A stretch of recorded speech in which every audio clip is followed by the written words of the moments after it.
अस्सलाम वालेकुम। कैसे हैं आप सब? उम्मीद करती हूँ आप सब खैरियत से होंगे।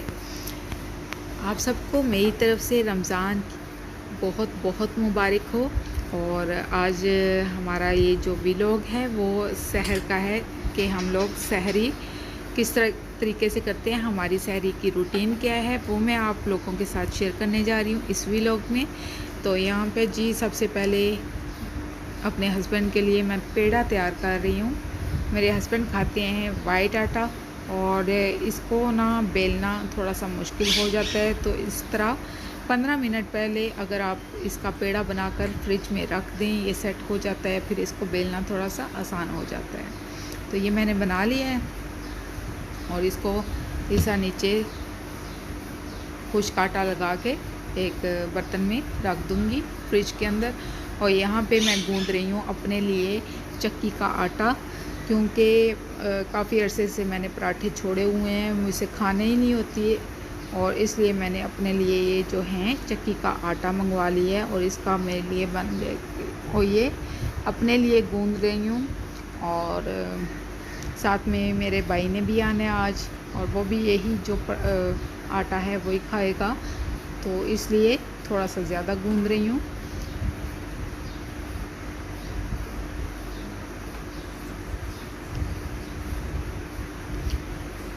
फ़र्स्ट टाइम मैं अपनी जो सहरी है उसकी रूटीन आपके साथ शेयर करने जा रही हूँ। प्लीज़ आप लोग मुझे गाइड करते रहिएगा कि कैसे मैं अपने चैनल को ग्रो कर सकती हूँ, कैसे अपने चैनल में इम्प्रूवमेंट कर सकती हूँ।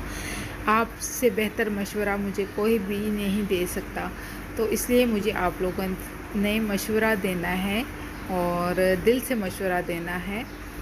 तो यहाँ पे जी आटा हमारा तैयार हो चुका है, इसको साइड पे कर दूँगी।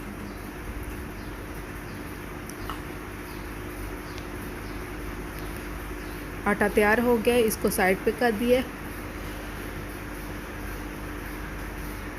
और अब ये रात को उबाला था दूध और दूध के ऊपर जो मलाई आई है उसको निकाल लेंगे, हस्बैंड खाएंगे इस मलाई को।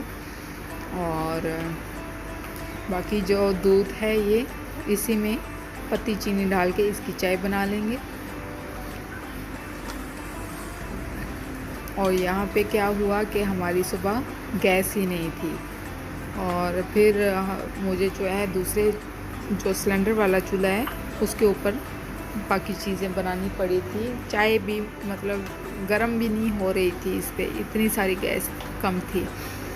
तो फिर मैंने दूसरा चूल्हा जो है वो निकाल लिया और अभी इस पे मैं बना रही हूँ फेनिया। और जैसे ही दूध को उबाल आ गया इसमें मैंने थोड़ी सी चीनी ऐड कर दी थी, हाफ़ टेबल स्पून के करीब। और जैसे ही दूध को उबाल आ गया तो इसमें मैंने फेनिया जो हैं वो हाथ से तोड़ के वो ऐड कर दी हैं। थोड़ी सी फेनिया ऐड करते हैं, नहीं तो वो जब फूलती हैं तो फूल के वो ज़्यादा जुड़ जाती हैं और दूध जो है उसको पी जाती हैं, तो इसलिए मैंने थोड़ी सी फेनिया ऐड की हैं। और अब यहाँ पे जो चाय मैंने दूसरे चूल्हे पे रखी थी उसको इस चूल्हे पे करके मैंने कहा इसको एक उबाल आने दूँ, और ताकि जब मेरे पराठे रेडी हों तो चाय भी साथ रेडी हो। तो दूसरी तरफ चूल्हा ऑन था ताकि चाय मेरी गर्म रहे और मैंने उधर रख दिया था चूल्हे पे। और अब बारी आती है जी पराठा बनाने की। अंडा सिर्फ मेरे हस्बैंड खाते हैं और सिर्फ उन्हीं के लिए अंडा बनता है, या कभी कभार तला खा लेता है। तो तवे के ऊपर तेल घी ऐड करके मैं भूल गई थी कि अंडा भी डालना है, तो यहाँ पे मैंने अंडा डाल दिया है और ऊपर से थोड़ा सा नमक ऐड कर दिए और ये बन जाएगा जी हस्बैंड के लिए अंडा और साथ में उनकी रोटी। और ये मैंने ये नॉन स्टिक का जो सेट लिया है नया लिया है, लेकिन ये कसम से 11,000 का मैंने लिया है और मुझे लगता है कि मेरे पैसे बर्बाद हो गए हैं। 1 महीना भी नहीं हुआ।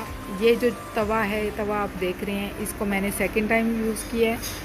और एक सॉस पैन है, वो जब मैं बर्तन धो रही हूँगी तब मैं आपको दिखाऊंगी कि उसकी हालत क्या हुई है। अभी 1 महीना भी नहीं हुआ उसको इस्तेमाल करते हुए मुझे।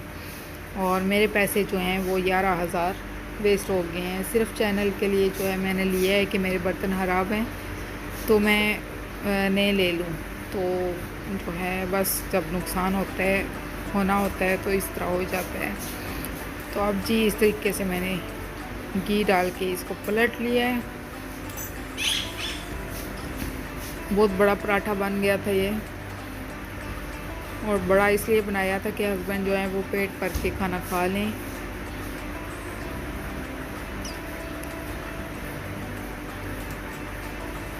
और अब मैं अपने लिए पेड़ा वगैरह बना रही हूँ।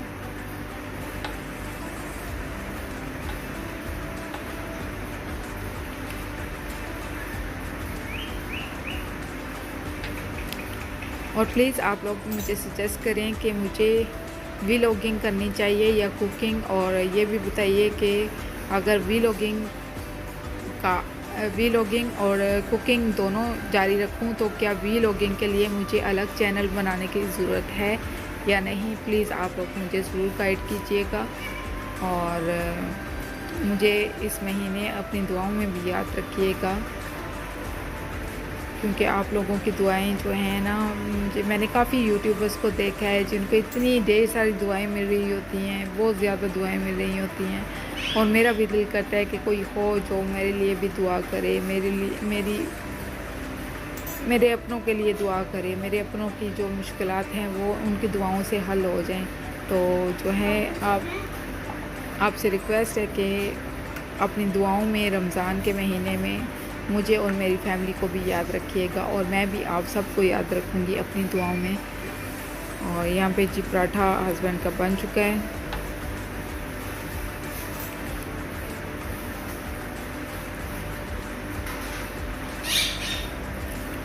ये जो चूल्हा है ना, ये इतना स्लो होता है कि जहाँ पे 5 मिनट लगने हों वहाँ पे ये 15 मिनट लग जाते हैं इस चूल्हे पे।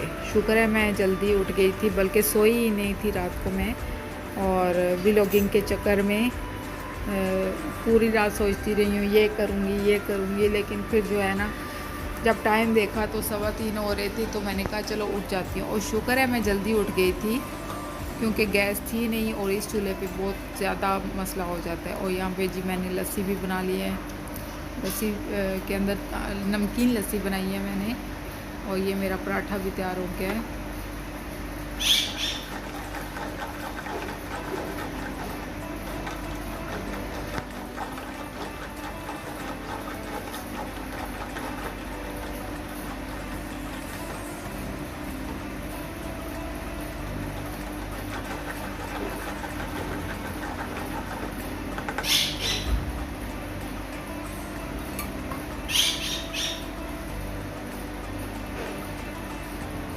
हमारे जो मतलब खाना पकाने का जो मरहला था वो हल हो चुका है, और यहाँ पे अब खाने का मरहला आ गया सहरी करने का। तो यहाँ पे सारी चीज़ें एक साथ मैंने रख दी हैं, और अब आराम से बैठ के सहरी करेंगे। तो आप लोग मेरे बैठने के अंदाज पे मत जाइएगा, मुझे जोड़ों का मसला है, और मेरे पाँव देखें कैसे सूज रहे हैं, मुझसे बैठने नहीं होता सही तरीके से। तो ये भी वीडियो के लिए मैं इस तरह के तरीके से बैठ गई हूँ, नहीं तो किसी चीज़ पे बैठती हूँ मैं किसी चीज़ का सहारा लेके।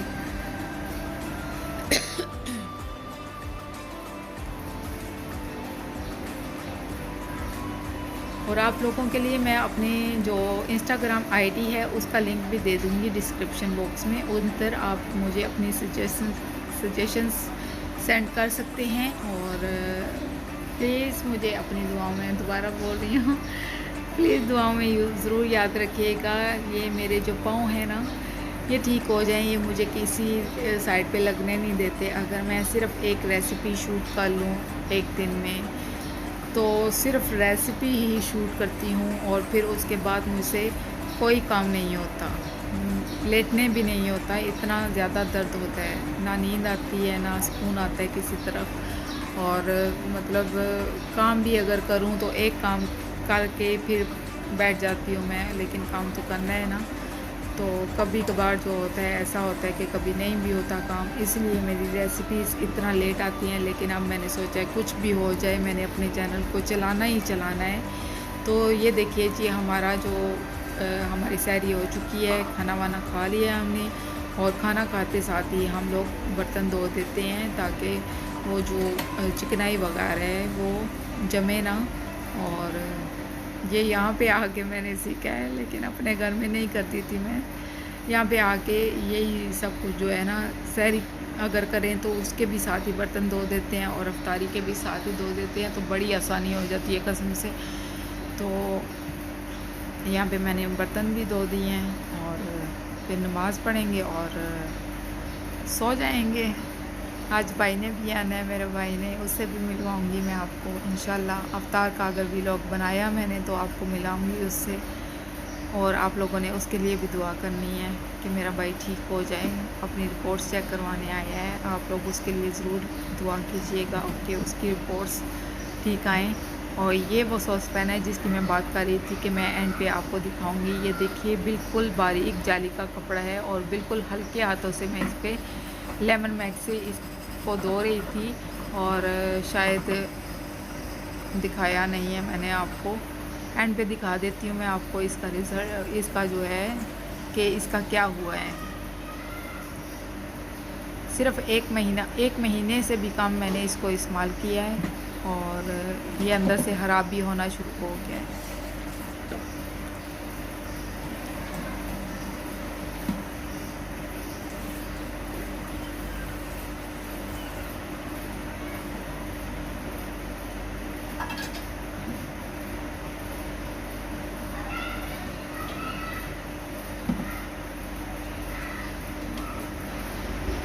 तो ये थी जी हमारी अब सैरी की रूटीन। आपको कैसी लगी कमेंट्स में मुझे ज़रूर बताइएगा, और इंशाल्लाह आइंदा भी बहुत अच्छी अच्छी रेसिपीज़ के साथ और व्लॉग्स के साथ आपके सामने आती रहूँगी। और आपसे रिक्वेस्ट है कि प्लीज़ मेरा साथ दीजिए और चैनल को सब्सक्राइब कीजिए और वीडियो का एंड तक लाजमी देखिए कीजिए।